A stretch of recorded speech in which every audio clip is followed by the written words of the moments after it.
कहानी की शुरुआत मुंबई से होती है, जहाँ विक्रम सेठी नाम का मशहूर राइटर जो यूके में रहता है मगर अपनी नई बुक लॉन्च के लिए 3 दिन पहले मुंबई आया है। मगर जिस दिन उसकी बुक लॉन्च होनी थी उसी दिन विक्रम की वाइफ कैथरीन, जो इस नई बुक की पब्लिशर भी है, वह होटल रूम के बाथरूम में डेड मिलती है। पुलिस को शक सीधा विक्रम पर होता है, मगर वह पुलिस को चकमा देकर होटल रूम से भाग जाता है और अपनी कार को लेकर निकल जाता है। मगर पुलिस उसका पीछा करना शुरू कर देती है। गाड़ी तेज चलाने की वजह से उसकी गाड़ी पलट जाती है, मगर विक्रम वहां से बच निकलता है, लेकिन उसके चोट लग जाती है। आसपास छुपने के लिए एक बिल्डिंग के पास पहुंचता है, जहां पर उसको एक अपार्टमेंट की लाइट ऑन दिखती है। विक्रम उस अपार्टमेंट में चला जाता है। तभी पुलिस विक्रम को ढूंढते हुए उस अपार्टमेंट के पास पहुंचती है और तभी माया अपनी बिल्डिंग से भागकर नीचे आती है और पुलिस को फटाफट अपने अपार्टमेंट में ले जाती है। माया बहुत ज्यादा घबरा रखी होती है। जब पुलिस माया के अपार्टमेंट पहुंचती है, वहां पर विक्रम माया के हस्बैंड शेखर की लाश के पास खड़ा होता है। पुलिस तुरंत विक्रम को डबल मर्डर चार्जेस के लिए अपनी कस्टडी में ले लेती है और क्राइम सीन की छानबीन शुरू हो जाती है।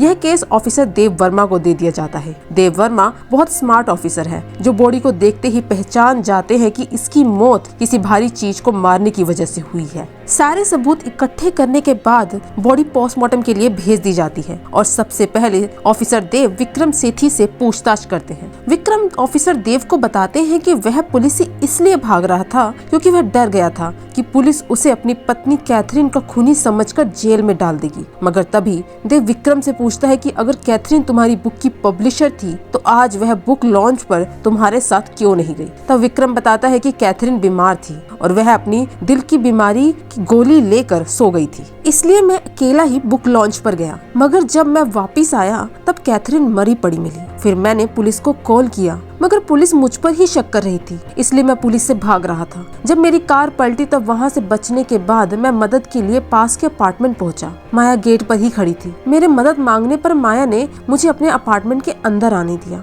मगर जब मैं अपार्टमेंट में घुसा तब वहाँ के टेबल का शीशा टूटा और बिखरा पड़ा था। मुझे थोड़ा अजीब लगा। फिर मैंने माया से फोन मांगा। माया ने कहा कि फोन करके जल्दी यहाँ से जाओ क्योंकि मेरे हस्बैंड आते ही होंगे। तभी टीवी न्यूज से माया को पता चला कि मुझ पर मर्डर के चार्जेस हैं, मगर माया बिल्कुल नॉर्मल बिहेव कर रही थी। उसने मेरी इंजरीज को साफ करके पट्टी बांधी और फिर उसने मुझे साथ में ड्रिंक का ऑफर भी दिया। मुझे बहुत अजीब लग रहा था, मगर तभी घर की घंटी बजी और माया ने किसी और आदमी को शेखर कहकर इंट्रोड्यूस कराया। जैसे ही मैंने माया और शेखर के साथ में तस्वीर देखी तब मुझे पता चला कि यह आदमी शेखर नहीं है। तभी किसी ने मेरे सर पर कुछ मारा, जिस वजह से मैं बेहोश हो गया। जब मैं उठा तब उस टूटे हुए टेबल के पास शेखर की लाश पड़ी थी और पुलिस मुझे पकड़कर यहाँ ले आई। ऑफिसर देव को विक्रम की बातों पर यकीन नहीं होता, इसलिए वह माया से भी पूछताछ करते हैं। फिर माया अपनी स्टोरी बताती है कि विक्रम जख्मी हालत में मेरे अपार्टमेंट आया। जैसे ही मैंने दरवाजा खोला, विक्रम ने मुझे डराया और धमकाया और चाकू दिखाकर उसने मुझे चुपचाप बैठने को कहा। तभी वो शेखर के डेस्क पर कुछ ढूंढने लगा,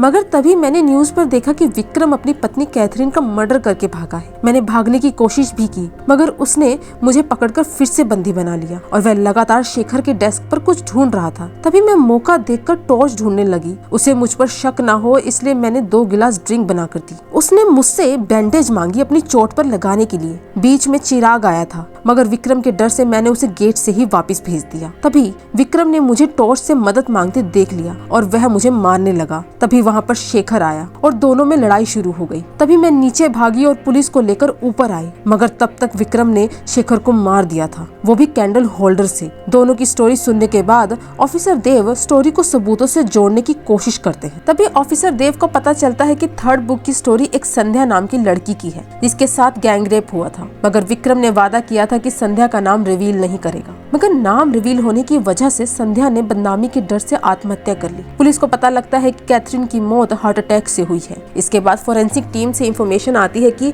शेखर को मारने वाला 6 फीट का तो होना चाहिए, शेखर की हाइट और चोट के हिसाब से। पुलिस का शक सीधा विक्रम पर जाता है, मगर तभी पुलिस को माया और चिराग के अफेयर होने की तस्वीर मिलती है और चिराग भी 6 फीट का है। इसके बाद अपार्टमेंट का सिक्योरिटी गार्ड बताता है कि शेखर सर शाम के 7:30 बजे के करीब आए थे, मगर उसके बाद हमने उसे जाते हुए नहीं देखा। सिक्योरिटी गार्ड जो नाइट ड्यूटी पर था उस दिन उसका पेट खराब था, इसलिए उसे भी नहीं पता। ऑफिसर देव के पूछने पर माया कबूल करती है चिराग के साथ अफेयर को और बताती है कि शेखर शाम को 7:30 बजे के करीब आए थे, मगर मुझे और चिराग को साथ में देखने के बाद तुरंत वापस चले गए और फिर सीधा रात 12 बजे के करीब आए थे। तभी पुलिस को पता लगता है कि जिस रात शेखर का मर्डर हुआ उस रात 11 बजे के बाद बारिश हुई थी। इसका मतलब अगर माया सच बोल रही है तो शेखर के जूतों पर कीचड़ होना चाहिए, मगर जब शेखर के जूते चेक किए जाते हैं तब उन पर कीचड़ नहीं होता, इसलिए पुलिस माया को झूठा मान लेती है और माया और चिराग को खूनी दोनों को लॉकअप में बंद कर देती है।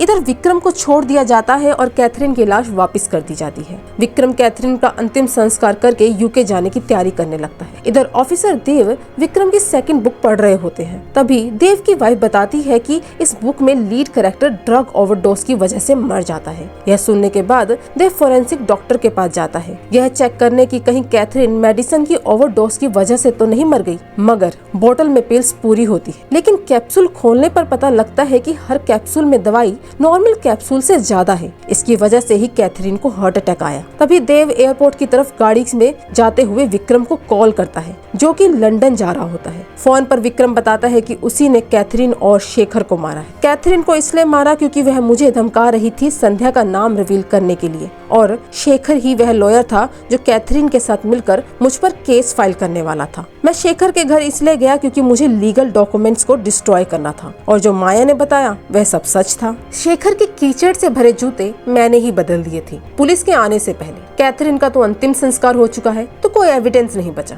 जब तक देव एयरपोर्ट पहुंचता है विक्रम को पकड़ने, तब तक विक्रम की लंदन की फ्लाइट टेक ऑफ कर चुकी होती है। विक्रम देव के हाथों से बच निकलता है और यहीं पर फिल्म खत्म हो जाती है। इसी तरह की एक्सप्लेनेशन वीडियो के लिए चैनल को लाइक, शेयर, सब्सक्राइब करना ना भूलें। Thank you.